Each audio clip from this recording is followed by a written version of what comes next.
Also, one announcement from Anna. Did you want to say something about PlantLink and those guys? You said you had something to announce, but oh, okay. It was an email conversation. Yeah. Okay. So next year in Malmö, we're looking forward to that. But before next year in Malmö, there's actually a spring in event in Alnarp with the students, Ellen, and we have you here. And we are supporting that event as well. So a lot of things happening in the south as well. We try to be present. Maria has a network, not based in Gothenburg. Is she outstretching? But so there's also activities in Gothenburg, and we will also, if when given opportunity, try to reach the north in Umeå or Luleå. Now, welcome back to all the followers online. We are starting our afternoon session, and we are really honored and super pleased to have with us Elizabeth Montgomery. She's a senior specialist for employment, market development at the Swedish Agency for Development Cooperation. And you promised to inform us and present your work on inclusive market development for urban and rural prosperity. So, Elizabeth, please take a stage. Great. I think you come here, because there's a camera here. Are you okay? Yes. Perfect. So this welcome. Thank you. So this is where I should stand, right? Yeah. Okay. Good. Thank you so much. Yeah, the picture is 10 years old, so sorry to disappoint you. The sound is good, yeah, and this is like that. I'm sure I will manage. You will have more time. Okay. Okay, that's good. So can you show me how to do that? Doesn't move. Anyway, I'm very pleased to be here representing SIDA. And I've been asked to talk about SIDA's work on market development. So the title in your agenda and the title here, they're not synchronized, but I will adapt and adjust. So my main area of expertise is market development or inclusive economic development. So working both at market development and employment, as in livelihoods, etc. And SIDA's work on market development is, of course, very interlinked with the food systems, and say the agriculture sector is one of the most important sectors for us in market development, if not the most important sector, as we have high concentration of our target group in that sector. So I will talk about SIDA's work on market development and employment, and both like why we do that and a little bit how we do that. And I will also touch on the new steering from the government, right? By the end. So now, first of all, SIDA, you might know SIDA really well and how we work with development cooperation. We have a very strong poverty reduction focus at SIDA. And when we work with market development, inclusive economic development, I think it's really important to stress that sort of our point of departure is that people living in poverty are economic actors in different ways. They are consumers, they are producers, and as you all know, they are very often small-scale farmers or small-scale business owners, working out of agriculture, for example, but also other sectors. And in that, they are extremely dependent on functional and inclusive markets. So, and I will get into what does that mean. And I point this out because if you work in other areas in development cooperation, you might not recognize the fact that people living in poverty are economic actors extremely dependent on how the markets function for them. And most markets, especially in low and middle-income countries, are not working well for people living in poverty. So it might not function well at all, but it's usually not not functioning at all for people living in poverty. So when we work with market development, we try to sort of create conditions for people living in poverty so that they can, we want them to fully participate in economic development, but also contribute to it and of course benefit from it. So our target groups, they have insufficient incomes, they have poor working conditions, markets are not inclusive, as I said, very limited, and in that they have limited economic choices and opportunities. So that's the overall problem that we have to deal with, right?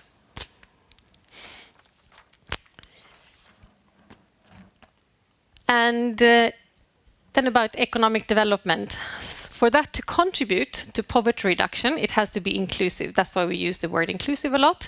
So what does that mean? I'll get into that. Because economic development in itself does not contribute to poverty reduction, right? So we have a lot of low and middle income countries. They have high growth, but they still have poverty, a high incidence of poverty. So there is a broken link there. And so what do we do, to strengthen that link? Well, we work more with productive and decent work. So most of our interventions would be about productive employment, decent work, to sort of increase incomes, improve working conditions, including the agriculture sector, but also to create inclusive markets, making them work better for poor people, and also inclusive value chains, inclusive trade, so that they can benefit from those, right? But we're also working with responsible business, financial services, it's very important, and also social protection, for example. So those types of interventions would strengthen that link between economic development and poverty reduction so that it leads to that. Sorry, there was a change in the slideshow there. Sorry about that. And of course, we also have to work with the right target groups, which would be usually women and youth, rural people, people living in rural settings, migrants, people with disabilities, other vulnerable groups, informal workers or people living in the informal economy, informal businesses. Actually, we talked about that over lunch. So 60% of the workforce, the global workforce, work in the informal economy, 60%. That's 2 billion people. So that's like where we have most of our target group. We also have the post-pandemic groups, the urban poor. Not to say that we work with them that much, actually, but maybe we should, but that's the growing group of people living in poverty after the pandemic, actually.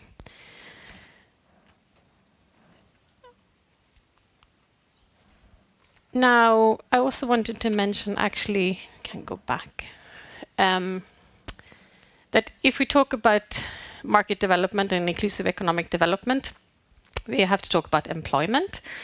And the World Bank says that we have to create 600 million jobs just before 2030, just for all the people who enter globally the employment market or labor market. So that's one aspect, but then we also have to improve for everybody who's already working and people living in poverty. They work, but they are still poor, right? And we have like 23% of the global workforce that are working, but they still live in extreme poverty or in poverty. So those are sort of the incomes we want to increase and the working conditions that we want to improve.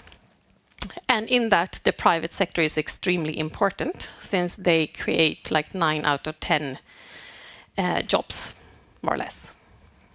So that's why we work with the private sector. It's an extremely important sector, and in that, of course, the agriculture sector is very important as well. Now, something that in market development, inclusive economic development, that we have to we always considered it, but we have to work with it in a new way, and we just really have to take it very seriously, is of course the sustainability aspects, which is a challenge, of course. But it's also a huge opportunity. So we have question on like when we transform societies into greener societies, that will affect the economies, of course. So new economic opportunities will be created, which is the good news. But then a lot of sort of jobs will be changed, substituted, redefined. Sectors will be phased out, modified. New capacities and skills will be needed. So all of that will, of course, affect also our target groups and our target countries or partner countries. ILO says that 60 million jobs or more would be created through green transformation, so like green jobs. So that's the good news. But then again, some jobs will disappear, which is a risk, of course, and might exclude groups, of course. Sectors will be phased out, as I said, but also green sectors, new green sectors, not only renewable energy, will appear, and we have to make other sectors greener. For example, the agriculture sector. It sort of adds a layer of complexity if you work in development cooperation and with inclusive economic development. You want to increase the incomes for people and their working conditions so that they can get out of poverty, but you also have to take into account that it has to be sustainable now. Yeah. So I wouldn't say it's a trade-off. We don't want to talk about trade-offs, but it adds a layer of complexity, I would say. So greener economies could be the engines of growth. Green jobs could be created, and that would lead to both poverty reduction, social inclusion, and a better environment, if you do it right. So that's a little bit how, very, briefly how we work, or like what we work with and what we want to achieve. Then a little bit on the how, and how we want to approach that, or how we want our partners to approach this. And then I will talk about systems thinking. And I have colleagues who will reinforce that message after me, with Christina here. We'll talk more about this, I think. But systems thinking is what the approach that we think, is what we want our partners to have or adopt. I think systems thinking is on everybody's lips these days. So at SIDA, we want our partners to have a holistic approach on the development problem, right? We want them to have or create catalytical interventions, so catalyze rather than maybe directly intervene somewhere. And that is really because we want them to have more long-term effects and to reach a large number of people in our target groups. So that's what we call scale, really. So in order to do that, we want our partners to change the systems rather than sort of directly work with our target groups or have interventions that are more directly working with specific individuals. We want them to change the systems instead, because then we can reach scale and reach more people. So again, people living in poverty, they are dependent on market systems for their livelihoods, right? And if we can change those systems to work more effectively and sustainably, then that could improve for them or improve their livelihoods, and then hence we will hopefully then reduce poverty. So in practice, now this is an image of the system. My colleague Mats here, he said, don't show the system, it's just too complicated. Hold it. But I tried to make it concrete. So we have the small-scale farmer here. In this case, it's a woman. And here is the value chain. I guess most of you work with value chains in one way or another. At least you mentioned it here in the round table.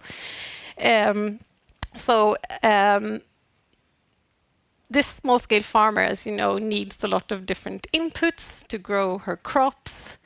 That could be seeds and machinery equipment, etc. And then there are, of course, different parts of the process here before it reaches the end market. I guess you're all familiar with that. But the point here is that in order to serve this small-scale farmer, what we want to do is we want to understand why this system is not working for that small-scale farmer. So what in this system is not working for her? And usually, I mean, it could be something in the value chain, but it's very often also in the surrounding system, if you look at the whole system, right? So it could be about technology, it could be about quality infrastructure, it could be about information or education or skills. Infrastructure, that could be hard or soft infrastructure, of course. Financial services, business development services, etc. So that's what we usually call the supporting functions, or, you know, and could also be about rules and regulations. It could be standards or financial regulations, or more, in this case, sector-specific regulations or standards or practices. Could be trade-related, of course, and also cultural norms and more sort of informal rules or regulations. So what we want our partners to do is to understand this whole system and sort of identify where are the bottlenecks for this small-scale farmer or the group of small-scale farmers that we're trying to assist. And then we really want to fundamentally transform how this system works, right? So this is a more holistic view, of course, of how we could address the different problems. And in that, we want to identify the different actors that could change the system. They're usually in the system, they impose rules, or they provide supporting functions. And if we can work with them and change the incentives for them to do this better and make this system function better for this small-scale farmer, then usually we can change the system, right? And consequently, reduce poverty.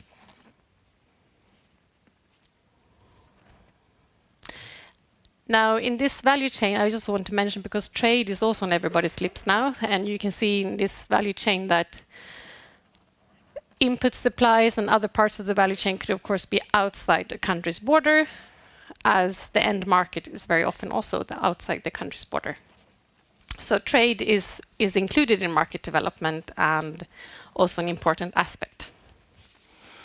So if we have a holistic approach, a systems approach, we can always adapt our interventions to a specific context and address relevant bottlenecks, right?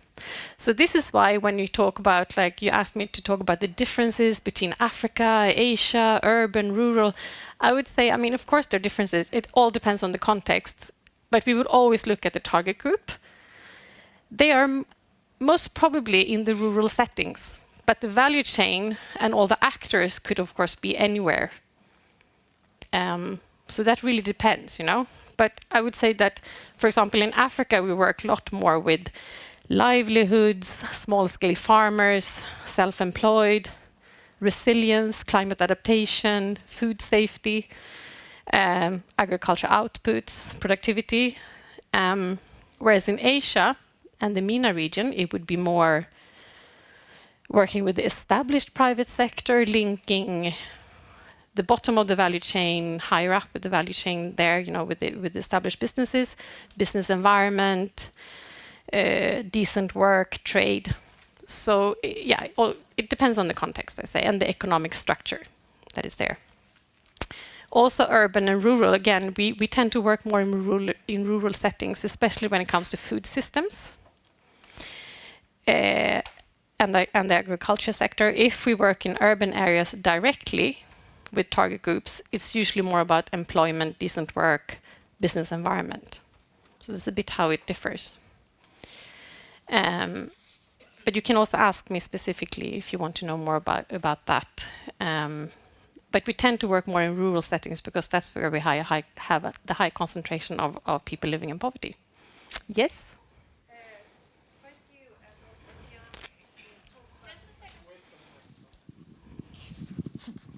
Thank you.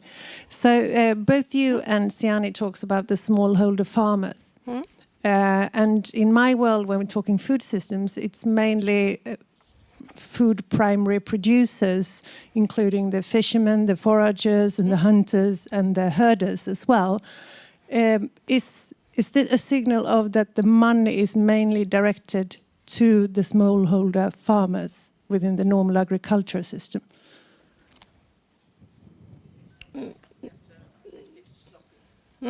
Yes. Of smallholders, we should of course extend, because we also try to at least forest communities and fisherman communities and so forth. So, but it's a little bit of our mistake. It's the same, because we can see from farm to fork, and now WWF has said from plate to from bait to plate to be more inclusive. So I think it's a semantic that can be. Yes, it would be the broader term. Did you want to add something there, Mats? No. No, it would be. I think it's in Swedish we talk about lantbruk or jordbruk. And then we sometimes sloppy. That would be maybe the word. Yes, we work with both, but I would say there are more people working in, at least in our target group, working directly with agriculture. But we would include interventions in all those areas. Yes. How do you include land tenure in these discussions that you're having? Land tenure as in? Farmer owning the land and knowing that during the next 20 years he will be able to plant trees and having a long-term perspective. Because a lot of the sustainability things that we do at farm level, they take time to happen. And if you have a 1 or 2 year time perspective, you will not invest in anything.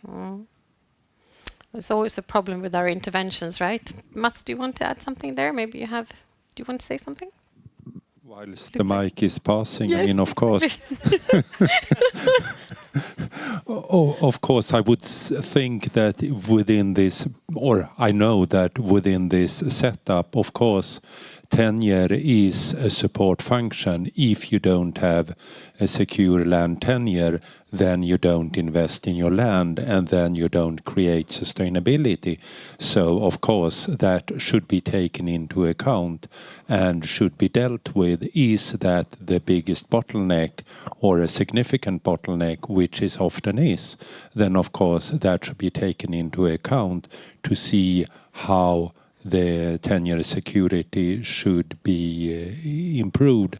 And also to the previous question, I mean, definitions, small means size, it's relative. Holder, do you hold a piece of land or a piece of cow, etc. But I mean, generally speaking, I think it includes everything you related to. Thanks. But You secure the microphone now, and we will let I'll finish. Sorry. So that, it's as much as you can do, like in 10-12 minutes on Sida's work on market development. Just wanted to give like an overview of our mindset and how it could be linked to what you do. I was also asked to say something about the new steering from the government. That's more difficult because we just received it, right? There's been a lot of speculations and a lot of talking about it in media and television. The government has something they call the Reform Agenda, Development Cooperation for a New Era. This is the first page it's in Swedish, unfortunately.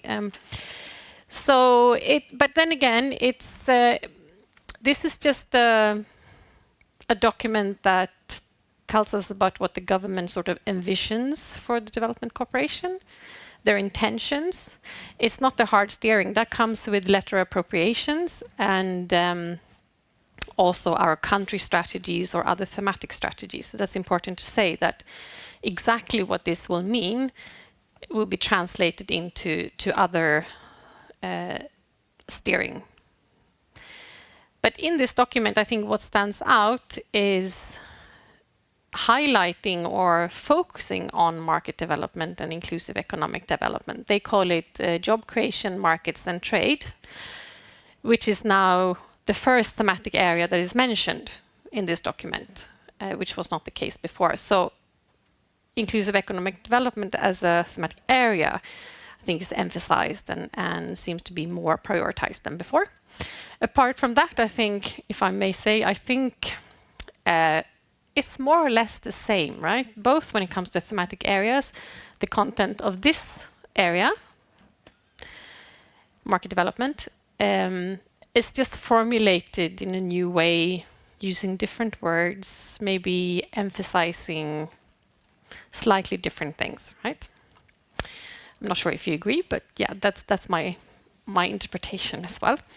And here you can see like the bullet points, what we should work with in economic development. So it's about market development and local markets, capacity building for international trade, business and investment climate, self-employment, agriculture, entrepreneurship, innovation, women's economic empowerment. All of those things we're already working with and have worked with for a long, long time. It's also what I just presented on. What is new, I think, is the synergies between development cooperation and trade promotion. So working like with development cooperation and Swedish trade, like linking them. And also the focus on trade in general, that our partner countries should work more with trade and economic growth. And the last one, that we should collaborate with local and Swedish private sector, so both private sector in our partnering countries and Swedish private sector, and look at the Swedish resource base, which could be agencies and other actors in Sweden, but also look at Swedish interests. And maybe that's the most challenging and maybe the newest thing, I think, for this government, focusing on that in development cooperation. How do we do that? So I'll stop there. I don't know if you want me to open up for questions or if you think, if there's no time. I want to control the microphone, but we should definitely open up for questions. And thank you for bringing up issues with semantics. We have also heard it here. It's really interesting how we formulate things. And and it could also be my personal view, of course. But for all of you here, SIANI is actually under the strategy of economic development. And we were also created to be a platform for the Swedish resource base. So we have quite a few different actors here. So we will continue. It was reassuring to see what you presented. Now, maybe you have some questions. Oh, yes, we have here questions here. So we will have, okay, who has questions? Raise your hand. We will take those two and then no more. Yes. Jason from Hand in Hand Sweden. I'm just wondering, could you give a few examples of organizations or where your funding actually goes to, so that we have a little bit more idea of who receives funding, who do you guys support? And the other question I have is, how is the work that you're doing integrated into the work that Business Sweden and Team Sweden is doing? Where do you guys fit into that kind of scheme? Thanks. You want to answer that, or we take this one also? So I can take them. Maybe you can remind me so that I will help you. I don't forget. Okay, Eugene, you had a question also. Yeah. Question. Yeah, question. So I was also thinking in your presentation, like if you thought about incorporating working with unions and corporations as opposed to like the individual farmer in terms of solving on those objectives as a collective, like they have the economies of scale if you work with them as a collective as opposed to individual problems and stuff. Okay. I have to stand over here. No, it's okay. Okay. So who we work with, a variety of actors. So we work with multilateral organizations, obviously with the UN organizations, everything from ILO, World Bank, IFAD, FAO, all of them, right? And then we work with NGOs as well. It's a large part. I think those are like 50-50. International NGOs, and they usually forward funds to the local ones, right? It's really difficult to give you like a lot of different examples. We usually look at the bottlenecks and then we work with the actors there and who could address those bottlenecks. But it's usually we're channeling our funds through multilaterals, NGOs, but also some private actors and public actors, sometimes through the governments, of course, in the hosting country, if they're fit to receive the money. Okay, and Business Sweden. And Business Sweden, yes. Good question. I mean, we work with development cooperation, poverty reduction. That's our main focus. Business Sweden is promoting businesses in Sweden and also to Sweden. So their target group is Swedish businesses or Swedish economy in also investment promotion, I think. How we work, I mean, we work together in that, of course, we could have common interest in achieving our goals. For us to achieve our goals in development cooperation, it would be, in some cases, relevant to work with Swedish companies or Swedish actors to achieve those goals. And for them, the vice versa, I guess it's beneficial to work with SIDA because we know the partnering countries or hosting countries. But we are supposed to collaborate more, especially now when we find these synergies between Swedish trade and our partner countries. Yeah. Yeah. And then there was a question from Eugene. Which was, now you have to remind me, what was there was about...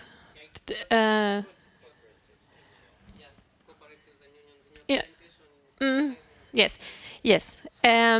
So when I said we want to change the systems, it doesn't necessarily, and we try to, I mean, what I mean is that instead of having a project that wants to reach, that if we have interventions that are too directly just reaching a number in the target group, what we will ever do is just reaching them, right?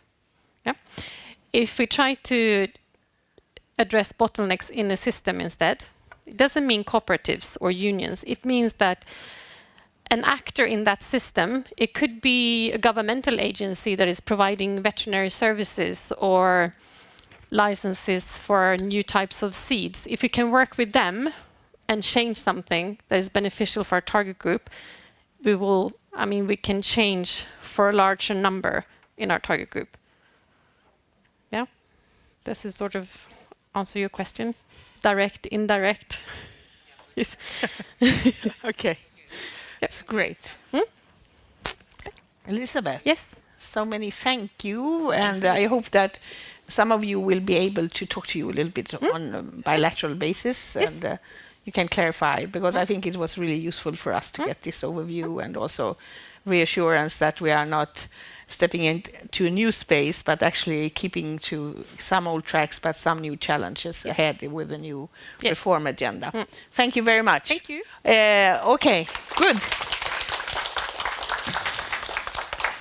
So our next speaker, I have the pleasure to introduce. She has been so important for SIANI, so you cannot imagine, because she did the first evaluation of our network.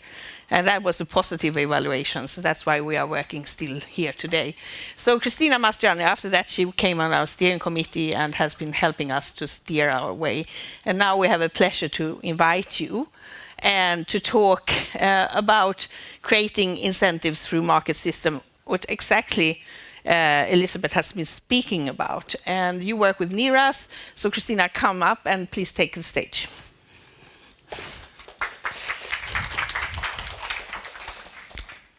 Thank you, Madeleine. I hope this is not too loud. As Madeleine said, I have a long history of supporting SIANI, and I really like seeing so many young people in this room. I hope there are some more young people online listening in as well.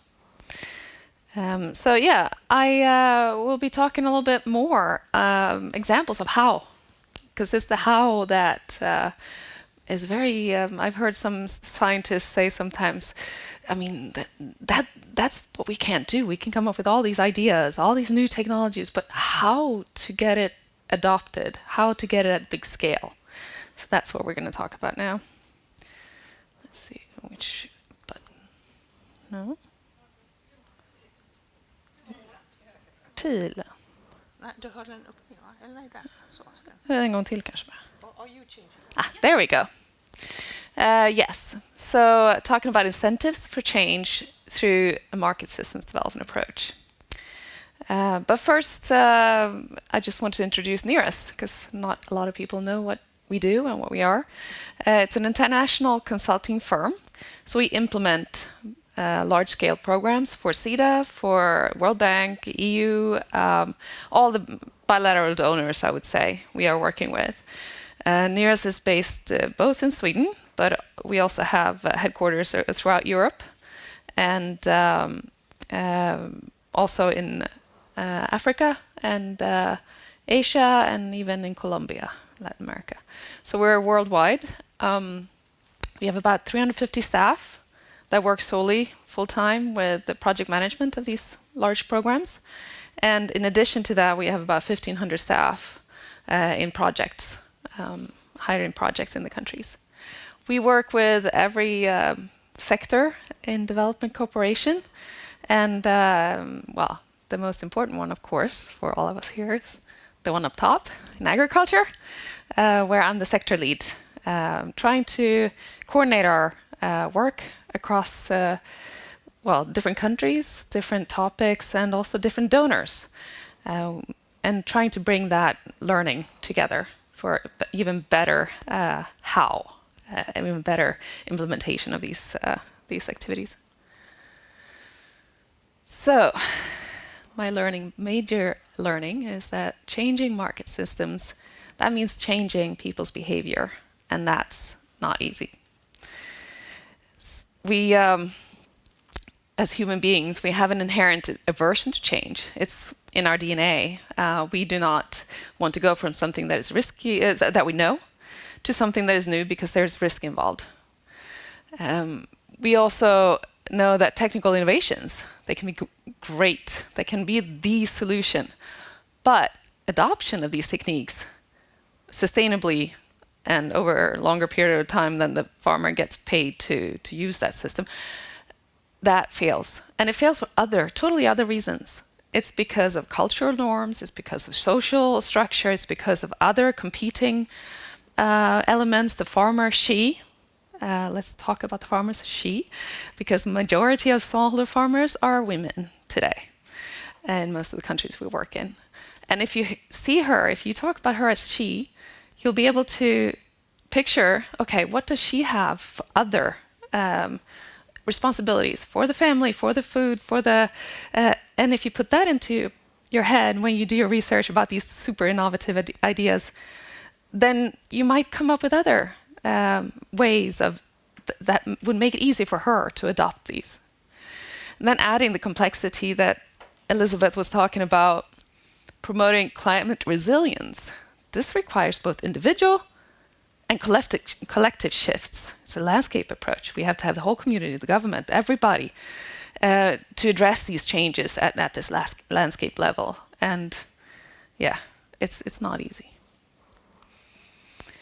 So the market systems development approach is a holistic approach that aims to improve this overall functioning and efficiency of the agricultural markets, or any markets really, but I'm focusing on agriculture, and promote these market-driven solutions.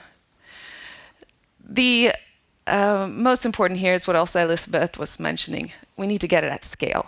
Pilots are fun, they're interesting, but this is scaling up. That's the difficult part, that's the how. And that's what we do a lot of. We see the local private actors as the key drivers. They are the ones living and working in these communities, and they are the ones that have the most to earn from a thriving community.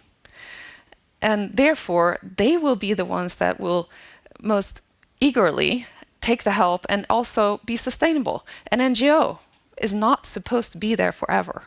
Now we have a system today with a lot of NGOs and a lot of money that goes through big donors. So they have become an institution. Civil society is an institution that should be there. But NGOs should not be out with the field in the market system indefinitely. We're supposed to pull out. And that's when the market actors, the private sector actors are still there. So we need to see them as the key drivers. Here's the donut again in another way, but same thing that Elizabeth went through earlier.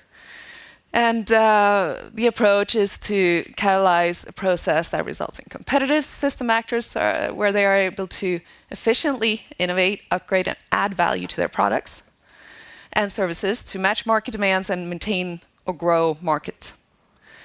It needs to be inclusive, delivering a sustainable flow of these benefits to a range of actors, including the poor, women, and other marginalized groups, and as the society as a whole. And it has to be a resilient system where system actors there are able to address and absorb, overcome shocks of different kinds, including COVID, climate, whatever. So when we work with MSC, we work with a very structured process. And we make sure that we support actors to expand their outreach and strengthen responsible institutions rather than creating these parallel structures. So we go in, support, help them to expand, and then we pull out. We always start with a market analysis. It's science. I mean, it's investigating who's who does what are the drivers, what are the challenges. And from that, we develop an intervention design where we look at what do we want to achieve and try to then, through a selection of market actors, through this mapping we've done of the actors on the market, we select the ones, private actors, sometimes it's the state institution for food safety or whatever that needs strengthening. It can be anywhere in the system. But we identify those market actors that we think can actually solve this market problem. And we help them. We provide them with technical assistance and co-financing if that's what they're needing to do. A lot of times we work with contract farming, helping small, medium enterprises set up contract farming systems and so that they can reach more farmers. Maybe we have this brewery in Zimbabwe that we work with, and they were super happy to get our help because they were used to source their sorghum from another region, but now we help them to source much closer from the community that actually is consuming their products. So these are the kind of linkages we try to help set up. And we handhold. We manage this partnership. So it's a business plan we develop together with these partners. And we help them to make other agreements with market actors, with investors. We work a lot with trying to get investors to come into this system and see this as a business opportunity. I am working currently with many projects, but I want to highlight two where I'm the project director. One is called the Markets and Seeds Access Project. This is in Zimbabwe and Zambia.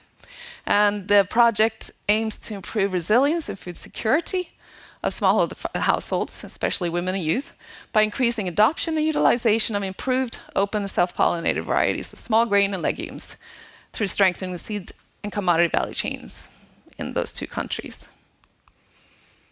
Working with these 4 crops, groundnuts, cowpea, sorghum per minute.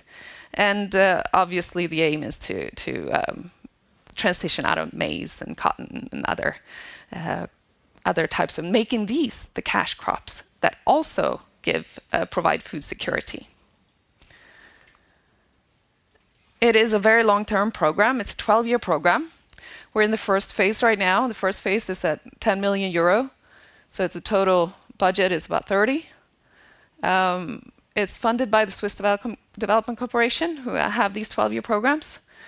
So it makes it more resilient. The results will be more resilient. We've had a couple of these projects before in Laos and other places, and it gives us a lot more time to achieve something.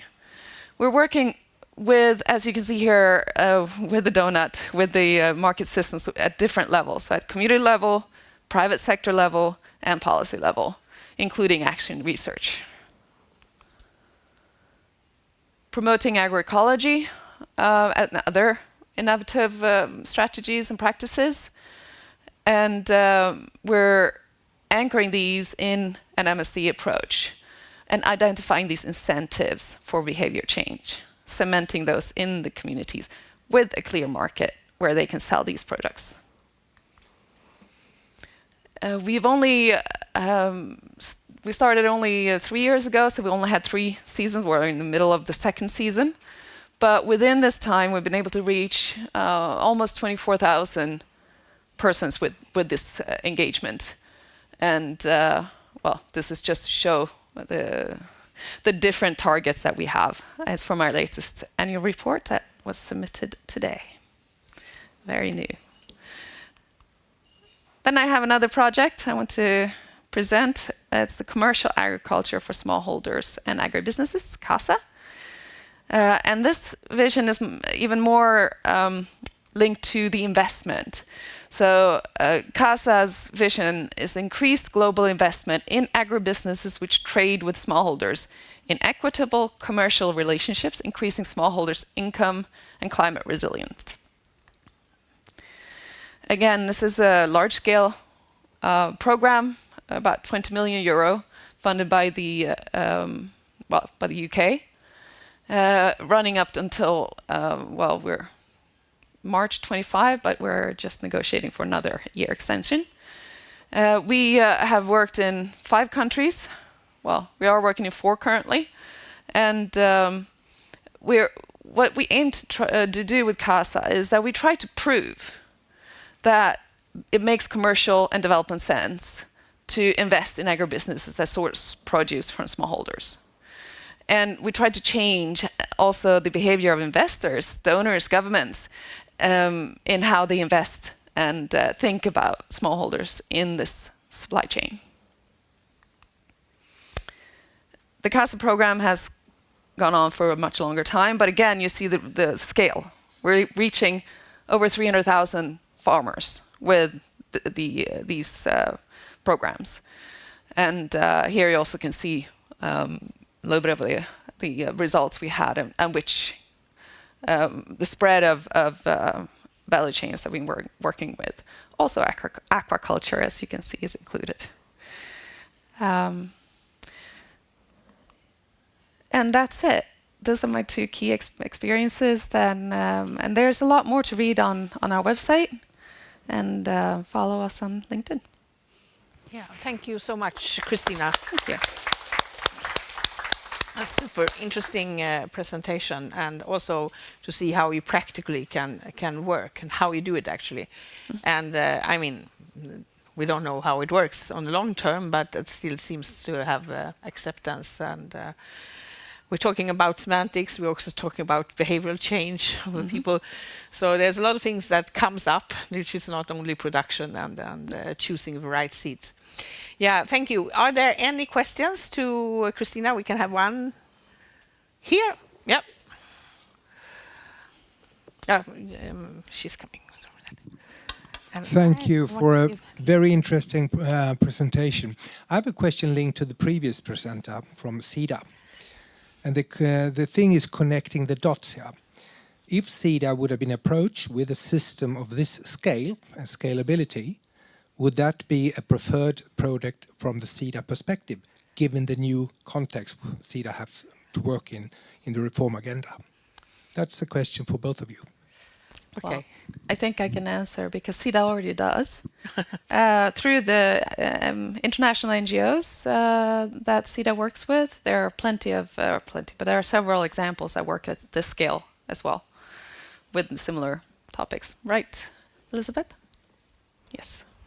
Yeah, thank you. And I think we are collaborating with one, Oxfam, for example, doing something similar, and have collaborated for a while, and in our expert groups, and sometimes there is project money for a lot, but not for communicating and sharing the experiences. That's where a network like SIANI can amplify even large project, but the experiences are so important, so we can work with that.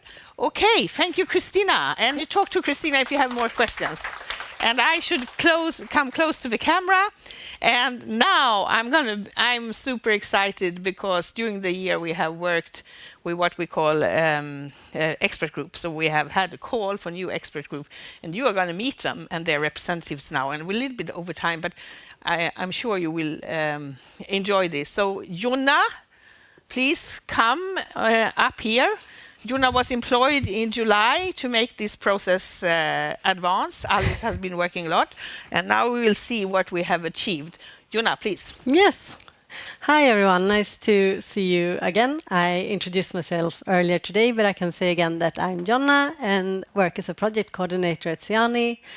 A big part of my work is working with our expert groups. That you'll hear a little bit more about now. And the expert groups are multi-sector groups that work around issues connected to, well, sustainable and rights-based food systems. So really working to fulfill the goal or the vision that SIANI is working with, but they are external projects driven by groups so not by SIANI, but by other people. And as Madeleine mentioned, we had a call last year, and we received, I believe, around 140 applications. So there was a lot of interest, and that process ended up with us having 4 new groups that are just starting their work, and you will hear more about them soon. But before that, I also just want to mention that there will be another call for new expert groups this spring. And so if you're interested in that, you will find information on our website and in our newsletters shortly about that call and everything that you need to know about that. So keep an eye out for that, because we look very much forward to receiving new, interesting applications. And maybe you'll also be inspired to hear what the groups are working on. So with that, I think we can start. So we will have 4 groups presenting, and the first 2 of them are presenting. They have recorded video presentations. So the first one that we will hear from is Abdoulaye Pedehomgai. He's working at the Agency for Training, Research and Expertise in Health for Africa, Afrique-Santé, in Burkina Faso. And they have a project that they call a One Health approach to WASH in Burkina Faso. Good morning, everybody. It's a pleasure for me to share with you what our expert group is about. My name is Abdoulaye Pedehomgai from Burkina Faso. My office name is Afrique-Santé. It is a research institute. I hold a master's degree in epidemiology and a master's degree in food security and nutrition. I have extensive experience in monitoring nutrition and WASH project, and I am in charge of coordinating the group of experts.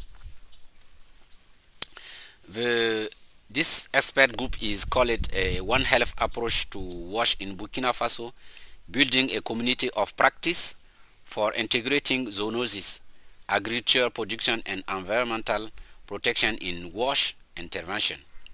It is composed of a multidisciplinary team of 8 experts in field of epidemiology, social science, medical and animal science, WASH and environmental and agronomic science. The participants have extensive experience of project management in the field of nutrition, human and animal health, WASH, agricultural and environmental science. Some are from the government, including researchers, and others from NGOs. The expert group aims to focus on 2 commonly overlooked aspects in WASH intervention. First, integrating animal-related risks to strengthen human and animal health. And second, incorporating safe reuse of local waste, especially animal and human excreta, to enhance agricultural productivity and protect environmental health. We will first highlight and learn from good examples in Burkina Faso, as well as gain a better understanding of the needs of WASH and agricultural stakeholders. This will guide our effort in promoting integrated WASH One Health approaches for a wider uptake. What type of change can be achieved through our project? First, greater awareness among stakeholders of the importance and possibilities of integrating the animal component into WASH activities, as well as the valorization of resources present in local waste, just as a human and animal excreta, organic waste, wastewater, and wood ash. The desired change will then be the concrete integration of these aspects into WASH intervention in Burkina Faso in order to better protect people's health as well as boost agricultural productivity and environmental health. Adopting a One Health approach could have several poverty reduction benefits, just as improving household income through increased agricultural productivity and reducing health-related expenditure. Why is this important? The scale of the WASH problem in food insecurity in Burkina Faso, where women and children are the hardest hit. Burkina Faso ranked 96th out of 121 countries in the 2022 World Hunger Index, with 18% of the population affected by undernourishment. In rural areas, only 15% of households have access to improved sanitation infrastructure, so there is a lot of ongoing effort from the government and NGO to improve sanitation coverage. Sanitation and hygiene related to human waste is important, but often the health risk from livestock is neglected. 80% of the population raise livestock, which is major source of food and nutrition. However, livestock rearing practices with livestock held close to or within household animal roaming freely pose a significant challenge in terms of hygiene and sanitation. Therefore, integrated sanitation project that consider the zoonotic risk from living with livestock, but also focus on the opportunity with resources recovered and reuse of waste could be very beneficial, especially in a country like Burkina Faso, where nearly 75% of the population is rural and almost all are engaged in agriculture. Thanks for your attention. Yeah, thank you. I forgot to mention that, but you will have the opportunity to ask questions to all the group at the end of their presentations. And we have Linus, who's a research fellow at SEI here, and he is supporting the group in Burkina Faso. So he'll also join us later. But now, next, should I do something? No. Is Jacqueline Senyagwa, and she is part of the group called the East African Agrobiologicals Working Group, which is the second expert group. And yeah, so you will hear what that's about now. Hi, my name is Jacqueline Senyagwa. I'm a research fellow at the Stockholm Environment Institute Africa Center. I'm very privileged to lead the Agrobiologicals Expert Group, which is a project that is implemented from the SEI Africa Center and funded by SIANI. In this particular project, we convene a group of multidisciplinary experts from 3 countries in the Eastern African region, which are Tanzania, Kenya, and Ethiopia. And these experts are to catalyze the use and production of agrobiologicals in the region. So we're looking forward to achieving 3 things. Number one is support capacity development through creation of data and information through the country platforms. This information will ultimately be freely available for policymakers, farmers. Related to this one is linking together the different actors in the national platforms where they will share information, start some dialogues, and link up different actions that will ultimately bring out the science, the practice and technology related to the agrobiological sector. The second thing that we want to achieve is to activate the different actors like the bio-entrepreneurs, financiers, the extension services, the policymakers, the farmers' organizations to co-create and develop a pathway for the agrobiological sector in the regions. The third one is to tease out some policy and regulation interventions that need to be in place in order to support the growth of this sector and make it relevant and accessible to the millions of smallholder farmers in the region. So here comes the most important question. Why are we doing it? Is it important? Of course it is.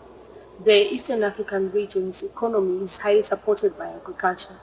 And if you want to dissect the agriculture sector, it is actually predominantly smallholder farmers that produce about 80% of the food that is consumed in the region.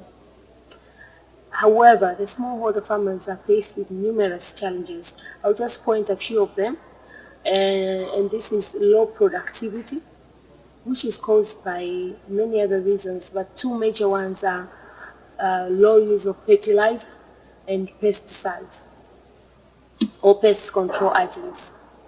So this particular project is trying to catalyze the production and use of agrobiologicals to address such issues, to make fertilizer accessible and affordable to smallholder farmers, but to also provide alternatives to the pesticides that are currently used in the region.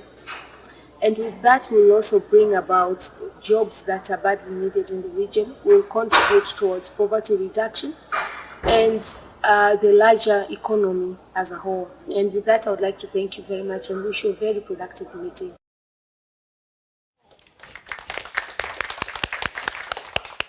Thank you, Jacqueline. Yeah, and now I have another expert group who's actually here in the room, and that is Farah. And you are a researcher at CIPRI, and CIPRI is leading the expert group called Rural Land Rights and Food Security in a Changing Climate, Rethinking Rural Development Approaches in Latin America. It's a long one. So, please. Thank you. Thanks so much for having me. And thanks to SEI, thanks to SIANI for sort of helping us carry this work forward. As Yona mentioned, my name is Farah Hegezi, and I work at the Stockholm International Peace Research Institute, which is in Solna. So this is not a very long commute for me. And I'm happy to be here in person talking about to talk about the work that we're going to do over the next year and a half, more or less. I'm going to give you a bit more detail about this very long title, essentially, over the next couple of minutes. But what the group, what our expert group aims to do is to start to explore some strategies on how to address the issues of food sovereignty, food security, and land rights in Latin America in the face of a changing climate. It's a big task, but in no way are we going to solve all of the problems. What we intend to do, and the reason why this is important, is because we are aiming to give rural and indigenous communities in Latin America a platform to make their voices heard to the people who should be hearing their voices. So that's policymakers, and essentially the group is about outreach. So over the last 1.5 years, we've been working in collaboration with the Friedrich Ebert Foundation, which is a German organization. doing a series of dialogues on environmental and climate justice in Latin America and trying to come up with a regional perspective on what does that mean in the region. So not what it means in Colombia, not what it means in Bolivia, not what it means in Costa Rica, but what it means across the region to have this sort of common message. So we've been doing this work over the past year and a half, and the network that we've convened consists of NGOs, activists, researchers, academics, all who are working within the space of environmental and climate justice. So the next steps in terms of, where are we going, why are we a part of, why do we have this expert group? One of the issues that came out in the dialogues that we had was food security and food sovereignty. And tied to that, of course, is land rights. And so what we want to do with this expert group is focus more on that in the time that we have and craft a message, a regional message, or have the experts that are part of this group craft a message on what do they want to tell policymakers, and then have them take that message to those policymakers. So that includes, we'll have our first outreach event in May, which we're organizing now. You'll hear about that in our update meeting. But it's going to be through the Stockholm Forum on Peace and Development. And then we're also trying to organize a number of other outreach events within Europe, since we're aiming to bring people from the network to Stockholm. So I talked a bit about why it's important, essentially saying that you don't get this. Well, one, you don't get a regional voice, or it's very rare that you get a regional voice, and two, these are underrepresented, marginalized communities that that should have a platform to have their voices heard. And I'll leave it at that. I'm very happy to take questions in the Q&A, and thank you for listening.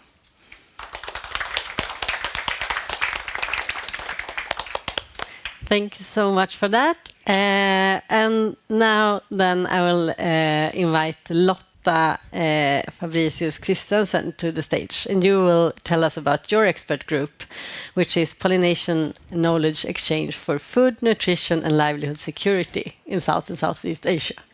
It's good that I have my notes here. And you have some pictures as well. So, thank you. And I have some pictures. Yes, I think we're on the track. So very nice to be here, and thank you for inviting us to present this expert group that we are working with. And we are so happy they've got some funding. I will explain a little bit more what this is all about. Beekeeping is actually something that is done more or less everywhere. I don't know if I guess in your countries you also know about beekeeping. And beekeeping as such could be a good income for small-scale farmers to gain some extra money for their own household, for example, or for bigger purposes as enterprises. So I have been working in Asian countries mostly before, and in my network I have connected with different partners, both from authorities, the researcher community, or the enterprises and the NGOs, of course. There are usually a lot of NGOs working on beekeeping as such, but also nature conservation could be that part. So in this project we want to merge beekeeping as a kind of income source, but also connect with conservation of wild pollinators, and those linking into the benefits of agriculture in general to enhance the crop, for example, and those crops dependent on pollination, of course. So we would like to start or have like 4 different, in these areas, 4, in total 6 living labs. So 2 in Sri Lanka and 2 in India, the southern parts. And these 4 living labs we already worked with last year in another project that's, I'm from the SLU, Swedish University of Agricultural Sciences. And we had got some seed money last year from SLU Global, that is an internal network for researchers working for helping or supporting the development for sustainability in general. And we started here, so we have formed already 4 living labs, but now we will increase it to also include Laos and Nepal. So there we have to start from scratch. These countries are chosen by different reasons. So, of course, in Nepal, for example, a colleague, also part of this expert group, Paul Egan is her name, is his name, and he is a guest professor at university in Nepal, and he has been working with pollination there and with beekeepers and the researchers doing pollination work there in Nepal. And in Laos, we also have contacts working or interested in enhance the work with beekeepers. So our contact there is within the university, in agriculture university in Vientiane, and they work with beekeepers there. And here are some pictures just to showing what we did last year from India and Sri Lanka. These in both places. And when we form these living labs, we are not thinking just about the environment and the beekeeping techniques as such, but also, of course, all the peoples being there. So we need to work with the people not doing only beekeeping, but also other land managers taking care of their land in different ways, having an effect on the beekeeping as such, and also, of course, for the wild pollinators. Because the forage area for the bees in where they have their nest site, they're also very dependent on what the flowers is in the surrounding of this flight range of the different bees. And for the beekeepers, being persons helping the bees, they could be the one taking having a voice for the bees and hopefully can impact some of the land management practices being done so that they can maybe change or make this on landscape level, make it more available and more fit for pollinators in general. So that's the kind of idea, so to discuss what is actually, how is the landscape looking like, how can we improve the landscape for pollinators in different ways, and then of course look at the product that we got from beekeeping, that is mainly honey, but of course also other product could be. So we will explore the value chain of the honey market or the honey production in the different countries. All of them have more or less in common that they are asking, how can we get our honey on the market for a fair price? Because honey market is, I don't know if you know about that, but it's a very tough market. The prices is very low, and you are not sure if you even get honey when you buy a jar. It could be something else. So we are going to dig deeper into this, and hopefully then also be able to say something about the might be a pollination deficit in certain areas for the crop production. So we are looking more for the agriculture areas, of course. And then we will explore if we can help out to contribute to the pollination policy initiative that has been started in Asia, if we can contribute to that discussion to some extent and provide some guidelines on how beekeeping can be used as a way of making a better income for small-scale farmers in general. So that's more or less the idea, and we will start now. So hope we can get a good result of this. So thank you. Thank you so much. We're a little bit late, so we don't have a lot of time for questions. But please, Lotta and Farah, you can come up again. So keep your mics if you have them. Otherwise, we have this one. And then Linus, you are very welcome up here as well. And Anna, where are you? There, Anna is also here. She will be working with the group that Jacqueline presented on agrobiologicals, and you are from, you're a research and development coordinator at PlantLink and SLU. I'm going to bring another table. I think not to run too late, I will ask you a question, and then those of you in the audience that have questions, grab them after the session on the mingle and ask them everything that you want to know. Is that okay? Yeah.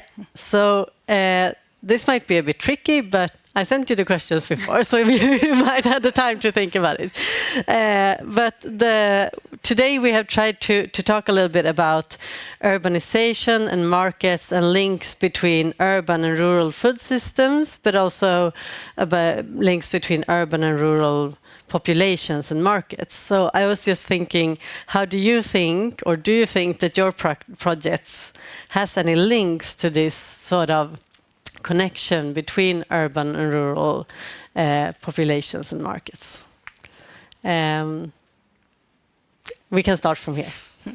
Yeah, I can start. Beekeeping, as I mentioned, that's something that could be done both in the rural landscape or the urban cities. So that's something that actually you can have a production in a city with this. You don't need your own land. You can use the land available where the bees are flying. And the market, of course, for honey is in both places, I would say. So in that sense, they really are the bridge between urban and the lands. Yeah.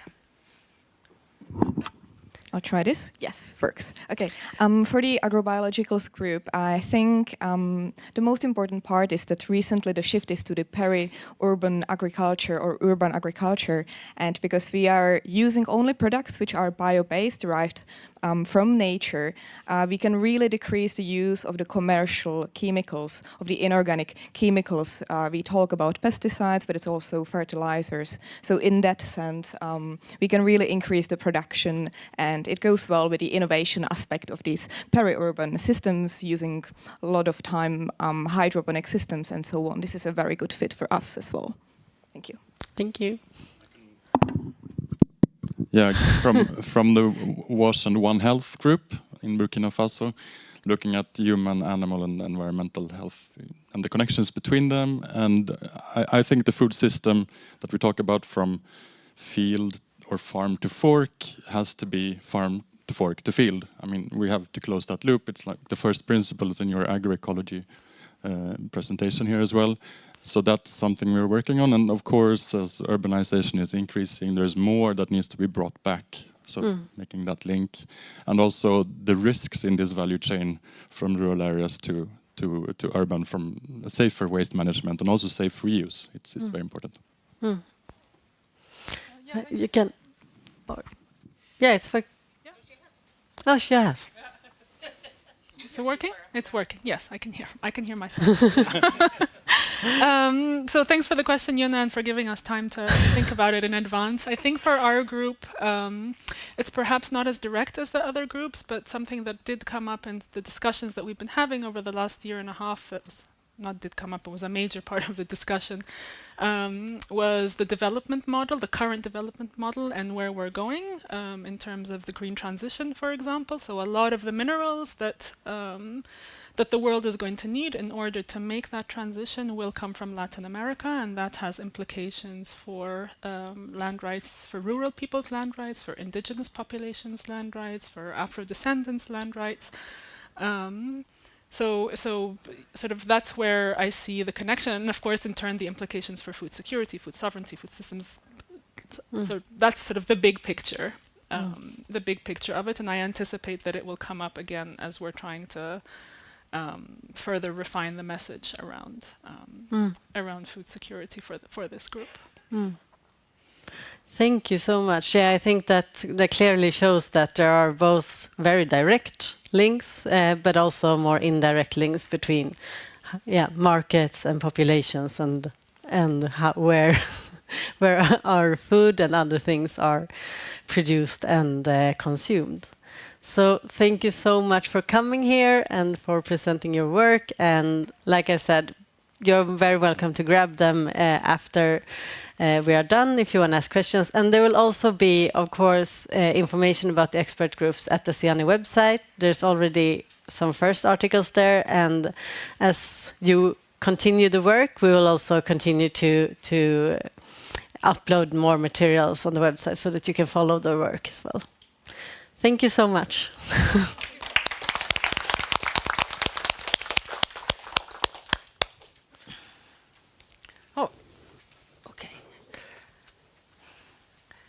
So, now we have learned even more, and we know they have something to look forward to. But I would like now to invite Cecilia Nordin van Gansberger, who is our chair and has been working within this sector long time, to give some reflections of today and the work we've been doing. Thank you. Thank you. Oh. Hello. What do I do? Hello. Yeah. I managed. Pretty good. Yes. Yes, as you can see, this is a fascinating, fascinating subject, which is why we're a little bit late. But don't worry, I will not take too much of your time. First, I would like to say that I am very grateful to have been able to participate in yet another of these super interesting SIANI meetings. And this morning, which seems a long time away now since we've had so much information and interesting presentations, Madeleine said that we should come together, share, build collaboration and join hands. And I have heard inside discussions that people have started to talk about collaborations. And we have come together, and I think we have joined hands as well. So I think we have established, we have already a result from the meeting. And as we've said, when I came into this field, which is now, well, quite a few years ago, there's just talk about agriculture, there's talk about food production, maybe a little bit about food security. But today we have definitely progressed to talk about food systems, which means that we take this systematic, holistic approach, which is absolutely necessary. We've heard that several times. How do you identify bottlenecks? And the bottlenecks are many times the outer layer of the donut that we saw. And very interestingly, we've also started to look at the costs and identifying different parts of it. We heard this interesting presentation from the lead economist at IFAD about the true cost of food, which I don't think we've looked at very much in the past. And also the midstream, what happens after things have been produced, but before they reach the customer, which is something many of you here have discussed as well, which is very, very important. How can we make that work, especially for small and middle income enterprises and for women? Let's see. Yes, and then we had this fascinating dialogue. And I know you think, oh, that was a lot of post-its and probably they will just shelve the post-its. No. SIANI takes this very seriously. It will go into the work program that we will be discussing in the steering committee and that we will be endorsing and that SIANI will be working towards. And you've heard that Madeleine went through what we learned at the last meeting and what SIANI had done to answer up to those demands. And we did have a quite interesting result, how to engage partners that are not present in the room today. How can we get them to come here? In our group, we mentioned more private sector, more consumers, and I'm sure that's something that we will come back to. And something that I found interesting, extremely interesting, was let's look to the future. We had a little bit of that when Elizabeth from SIDA talked about what sectors will be lost, which sector will be growing. And as we heard, we need 600 million more work opportunities for those that are coming in to the market. What is the role of AI? What is technology going to do more, and who is going to be able to apply it? And then we had some constraints that are not constraints of today, but the aversion of humans, including us all, to change.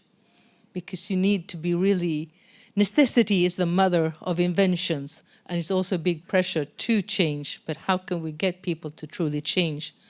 And also this perennial problem of scaling up. It's comparatively easy to have a successful pilot, but how do you scale it up? How do you make it really have an impact? And also, I thought I wrote that down. I thought it was really good to say that people who are in poverty, suffer poverty, they are economic actors, and they, in the private sector, must be drivers of development.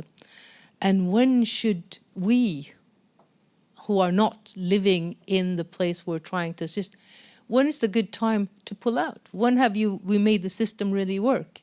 I think that's something we don't really talk about too much either. And also the time horizon.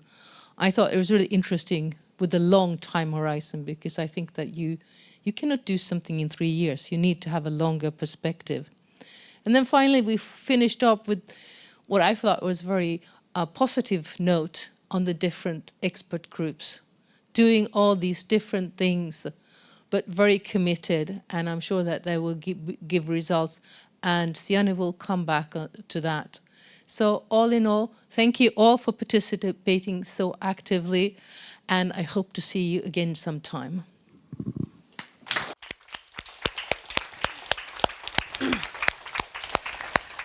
And thank you, Cecilia, for steering this.